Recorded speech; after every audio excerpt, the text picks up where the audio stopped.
Welcome everyone to the first round of the UzChess Cup Masters 2026. We have Grandmaster Vidit Gujrathi who's taking on Shakhriyar Mamedyarov.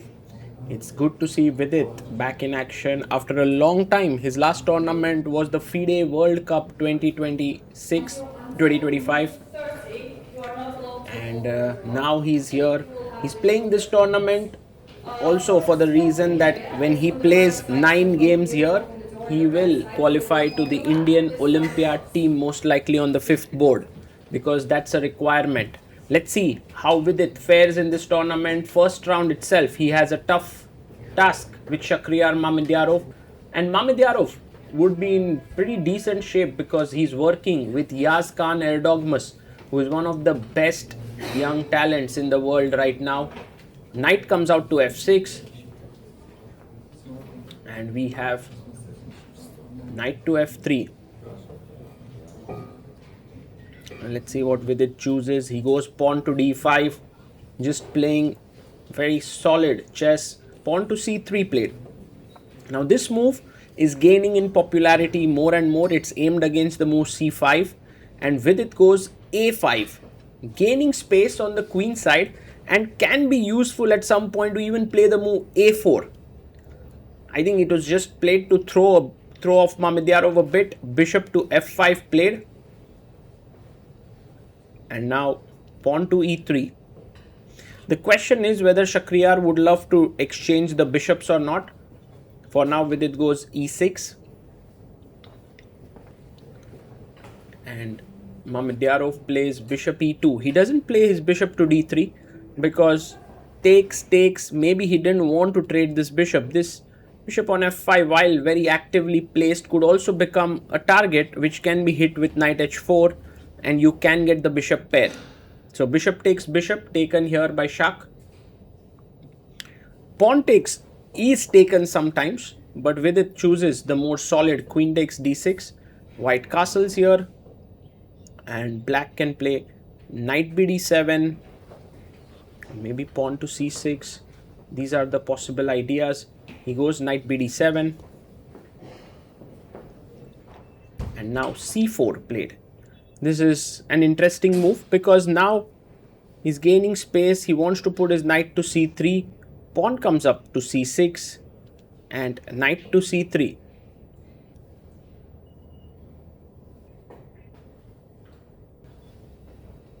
And we have pawn to h6 played, just making a square for the bishop to drop back.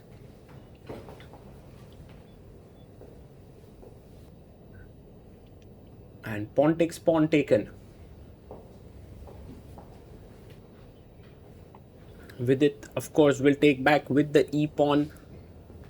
He takes it back. Now we have a Carlsbad structure here, where usually b4, b5 is an idea. So Vidit's a5 is very useful. I think bishop h7, dropping the bishop back here, makes a lot of sense. But he goes bishop e6, and I'm not so sure why he chose this. Because now bishop d3, and suddenly the knight can jump to f5. It's looking under queen and g7 pawn.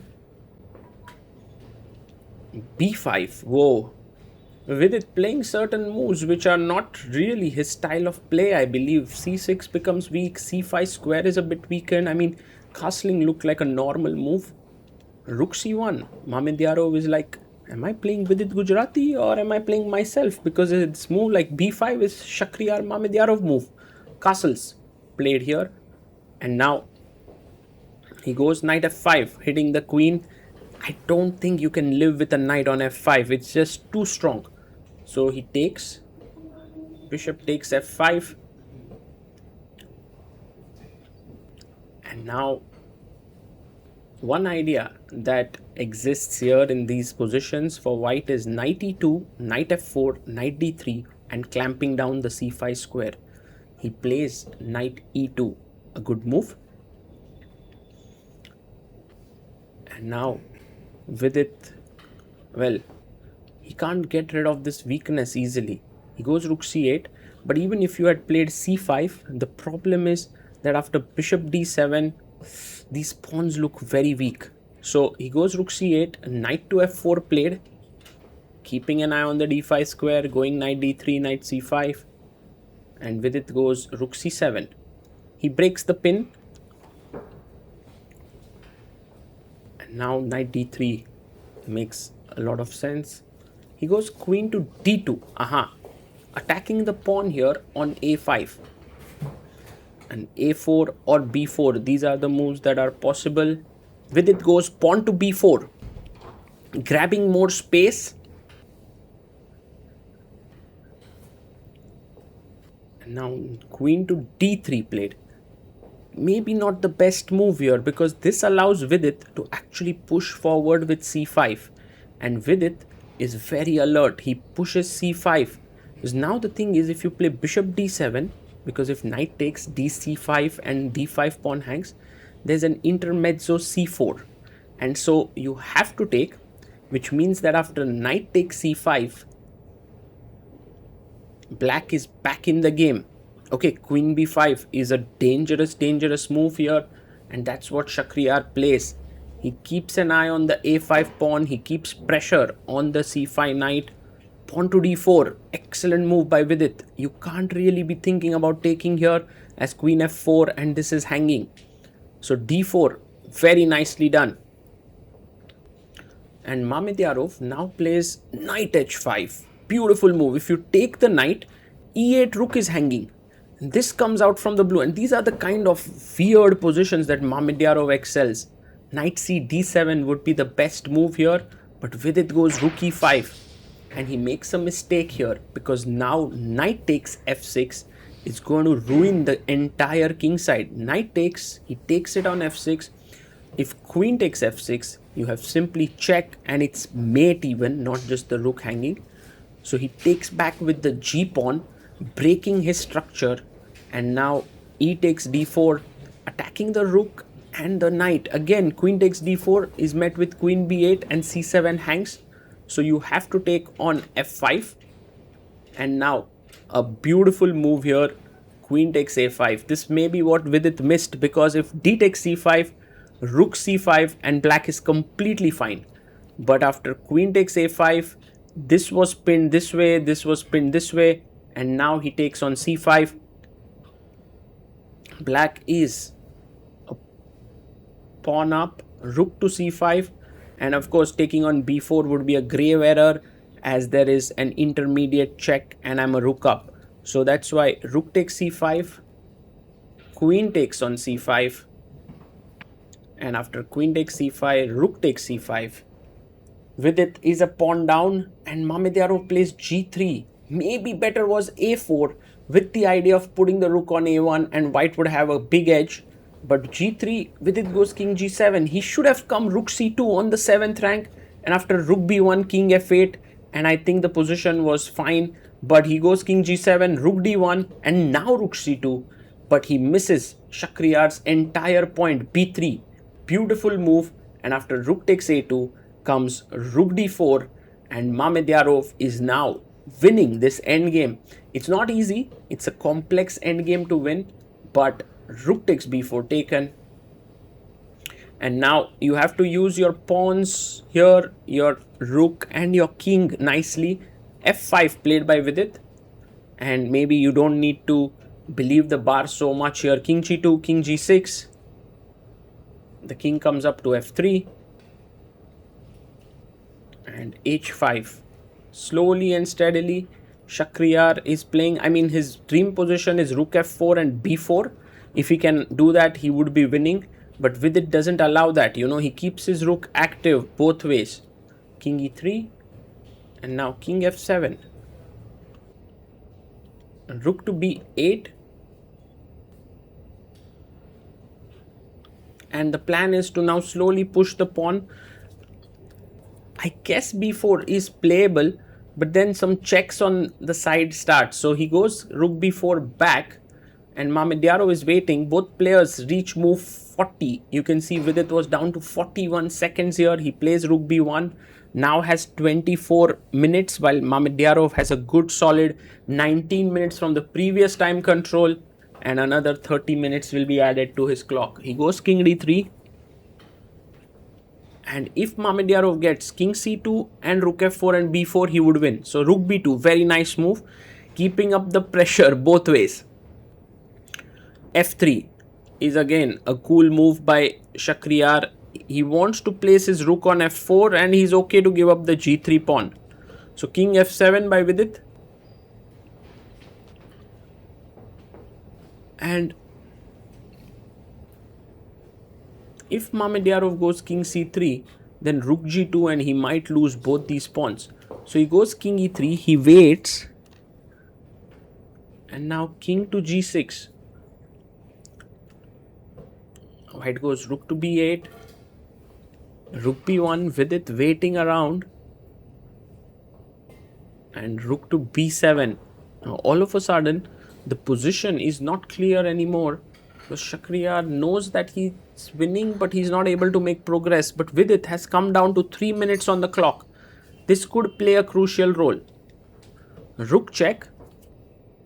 And now king f4. He goes back king d2. And rook to g1. This is excellent play. And by the way, rook b4, such a tricky move. If you take the pawn, I have rook f4 and then simply win with the queenside pawn. So Vidit goes king f7, an excellent move. Rook f4, and now important to go to e6 with your king. And he plays it. The point being that if you go b4 now, which Shakhriyar does play, then very important king e5. Again, Vidit playing some accurate endgame chess, king e3. And now rook b1, very important, because if you take here, b5 and rook b4 is winning. So rook b1 puts the rook behind the passer. And at this point, Mamedyarov, the game is drawn now. King d3, very important move, rook b2. But Vidit blunders with rook g1. The reason why rook b2 is strong is because after king c3, rook g2, and now the same position after b5, the king cannot jump here. But instead in the game, if you will see, rook g1, b5, after rook takes g3, if the rook moves, the draw is in sight with rook takes f3. But the king comes back, which is why making a waiting move was super important. But now rook g7 and it's all over because rook b6, rook coming behind the pawn. And well, what to do now? It's done and dusted. The white king will simply come and chop off these pawns. Vidit goes f4. He's hoping that Shak takes here and then he can draw the game. But of course Shakhriyar doesn't. He goes king d3, king to d5. And now waiting because black does not have good waiting moves. f5. He just simply is running out of moves. King c6 and now king comes up to c4. Yes. King c4. King d7, king c5, king c8 played,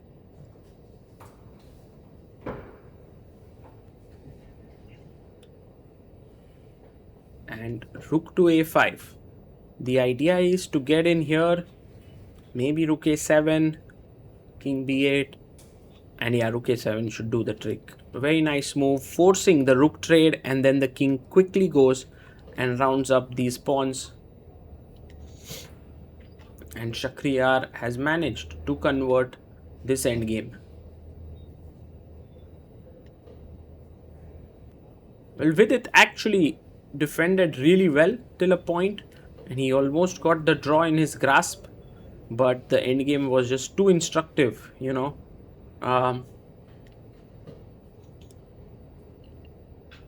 And Vidit is now losing even the h5 pawn, and it's time to resign the game. He resigns. Shakhriyar Mamedyarov starts off with a win in the first round, and Vidit needs to make a comeback in this tournament. The key moment, of course, in the rook endgame was when Vidit had this big chance and he went rook g1. This was the moment when he rightly brought his rook behind the pawn. You can see them analyzing there. Vidit, I think he pretty much knows that there was a draw. He goes king d3, and now this very cool move, rook b2. because with this move the king cannot really wait. He's on king on d3, and if king e3 is played, then you can simply keep waiting. But if you go king c3, I have rook here, b5, rook here, rook b4, takes with a check, king c4, and now you can simply go rook here, b6, and you are just in time to stop the pawn, and you have your f pawn to create counterplay. That's a very important line that was missed by Vidit. And after rook b2, if the king, I mean, if you move the rook again, then I give a check, you have to go back, check again, and it is a draw. So rook g1, I think what Vidit missed was the fact that after takes, I mean, if you go back to b1 here, there is king c4 and white is winning, but takes, he missed that king e3 comes, which is a completely dominating move, and rook b4, and it's just winning. For Mamedyarov, well, he struggled with this position, trying to find the winning plan. What was it?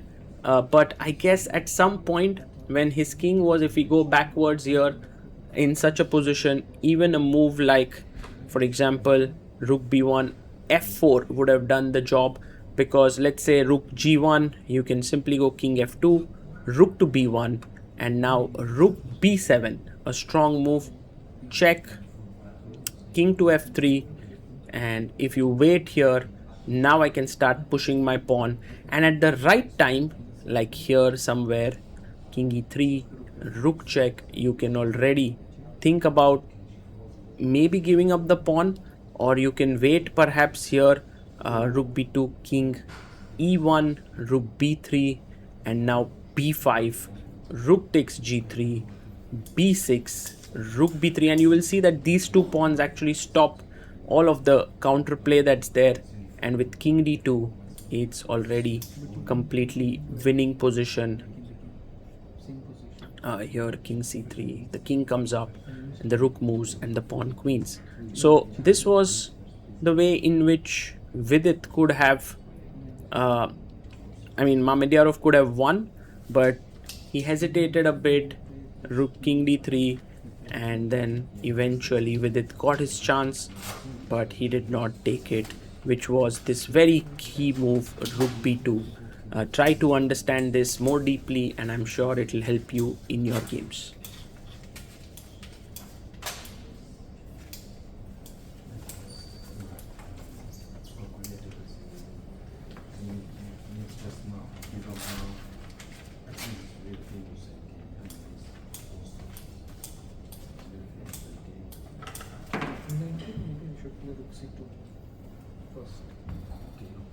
And then king g7 f5, because now you have a pawn. No, but I can play no.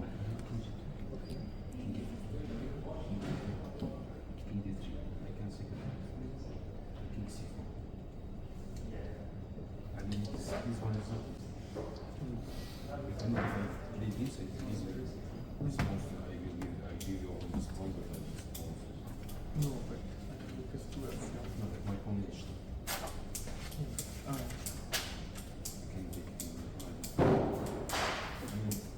I don't know. I see this white is very how you play, I play nice, but I don't know. It's 99 was the good one. How we say. I should have played